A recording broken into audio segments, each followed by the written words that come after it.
buongiorno a tutti dal confine tra Polonia e Bielorussia. Come vedete fa molto freddo, ma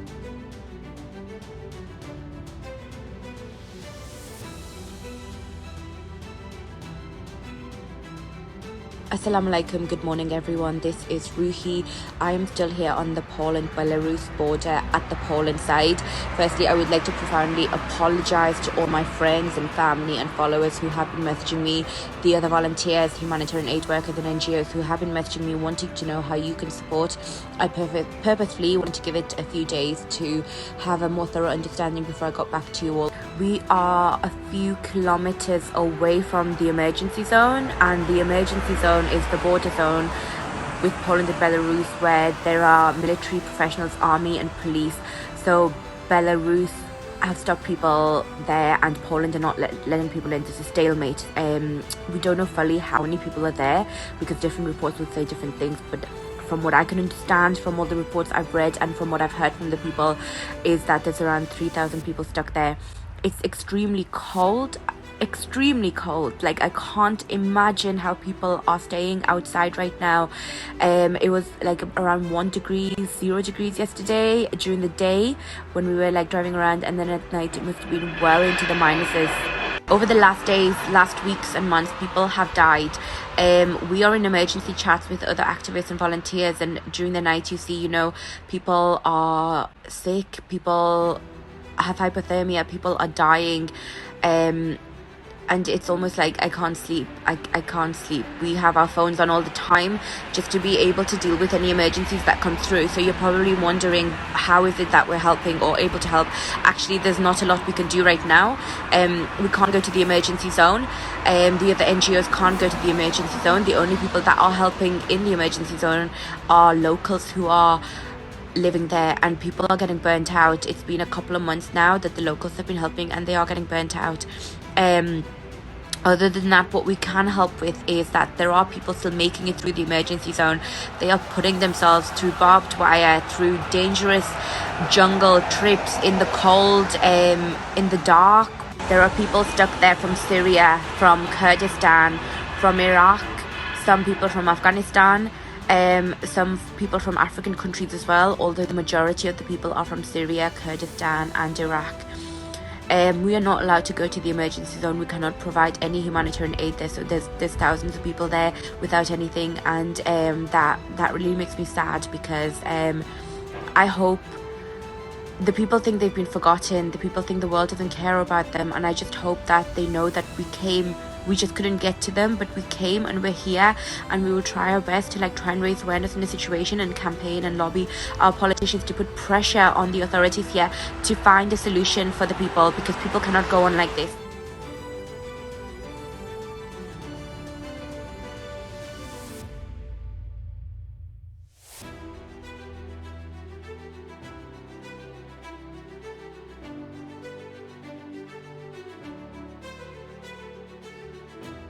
People stuck with diabetes, stuck in the forest with diabetes without insulin or medication. Those are the things. If they're outside of the emergency zone, then the activists are able, the humanitarians and the activists and volunteers are able to take them food, water. We can't help with anything else. It's mainly like winter aid, sleeping bags, clothes, thermal socks, gloves, food if we can get there. It's not easy. It's not an easy job at all. I will post a video after this one actually where we were patrolling some of the hotspots in the forest areas where people sometimes come through or get stuck at once they're out of the emergency zone, and honestly, it's scary. It's dark, it's scary, it's forest, it's dense, it's cold. I just don't know how people are. Hello, so we are just patrolling near to the woods and forest because we were told by the local activists if anybody makes it through, they are often hiding in the woods. So we have a car of supplies, some bananas and bread and socks and gloves, and we're just trying to see if anybody's around and if we can provide any help. As you can see, the forest and the woods are really dense, and it's actually really scary. I find it scary just being in the car, so I can't even imagine how people out there must be feeling. It's very cold, and they've already been pushed backwards and forwards between countries, Belarus and Poland, and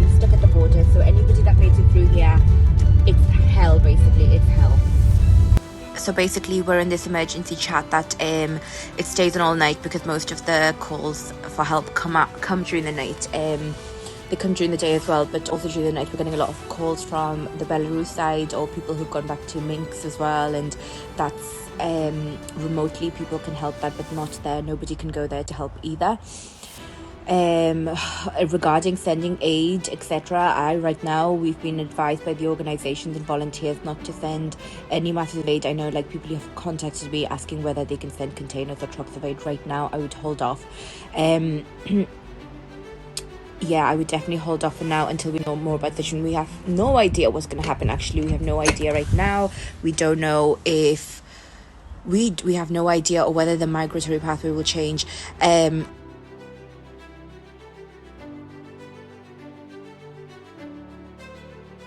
Tuesday, the situation became extremely critical because Poland fired water guns on the people at the borders.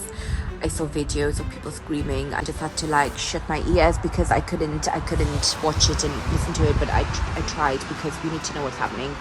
The only videos and reports we are getting are from the people that are actually stuck there, and firing water guns at people when it's already freezing cold. Bodies die. Bodies, cells denature, bodies die, especially when they're hungry without food and water and have been out in the forest for a very long time. I don't know what the solution is. I don't know what's going to happen. We are still here. We will still respond to any emergencies that the other humanitarian aid workers want us to help with. We have our car filled with like supplies all the time for any emergencies. We were able to give some aid to one of the local activists here yesterday. Thermal socks, thermal gloves, food, water, bananas, cheese, bread, juice, that kind of thing.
شو اسوي؟ لو مو كان وحدي ما ارجع له حتى مول والله العظيم، بس هو عائلتي. طلعت انا قبل حوالي 12 يوم. طلعنا قلنا نروح نشوف حياتنا في اوروبا من بيلاروسيا، نعرف على بولندا، من بولندا المانيا. فصار العكس، يعني عشنا معاناه، عشنا مأساة، عشنا بجوع، عشنا بعطش.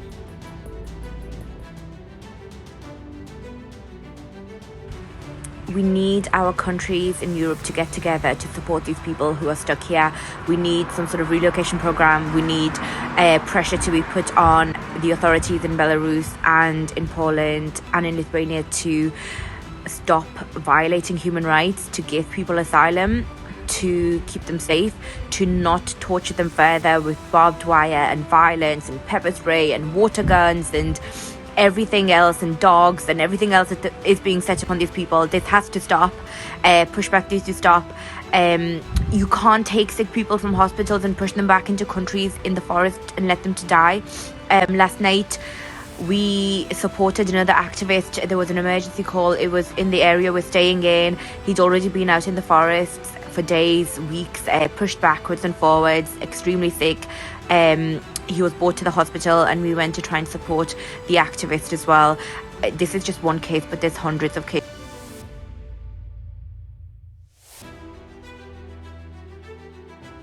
One thing to remember is that these people have come from countries of war and conflict and oppression. Some of them are political refugees as well. Their human rights are being violated. They're not even able to seek asylum. They're not able to ask for asylum, and when they do, they're not. We know of people who have arrived and without being given the chance to seek asylum, they've been pushed back into Belarus from Poland. We know of people who have arrived. A pregnant lady from Cameroon, she gave birth in the forest. She went into labor, gave birth in the forest. Local activists were helping, and she was taken to hospital eventually, and then she was pushed back. The next thing you know, she's in Belarus.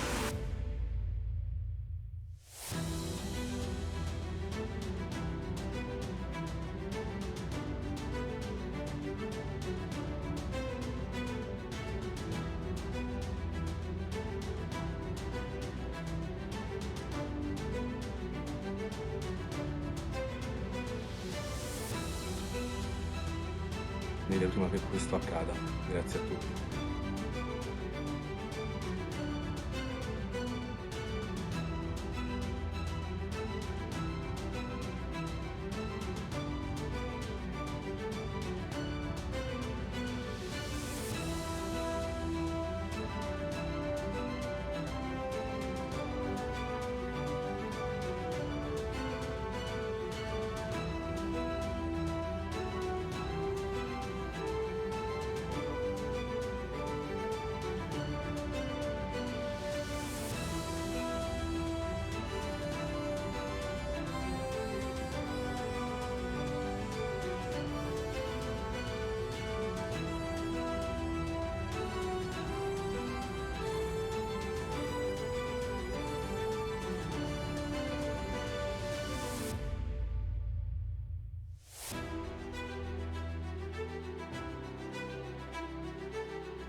It's already war here.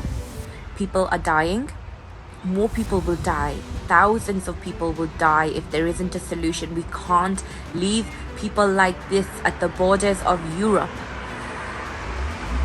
I request to Poland and Belarus to stop, Lithuania, the borders, the countries, to stop this hybrid war, to think of the people. I request them.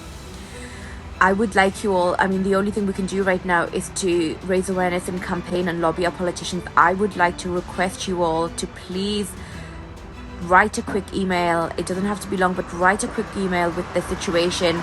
I'm going to be doing a post later on my social media post. If you want to share anything, please do. If you want to use any of my words to write up a post or a letter to your MPs, then please do. The people need help. The people need a solution. They can't stay here. They will die. I would like you all to please today talk to your friends and family about the situation. Write something on social media or share my posts or videos if you want.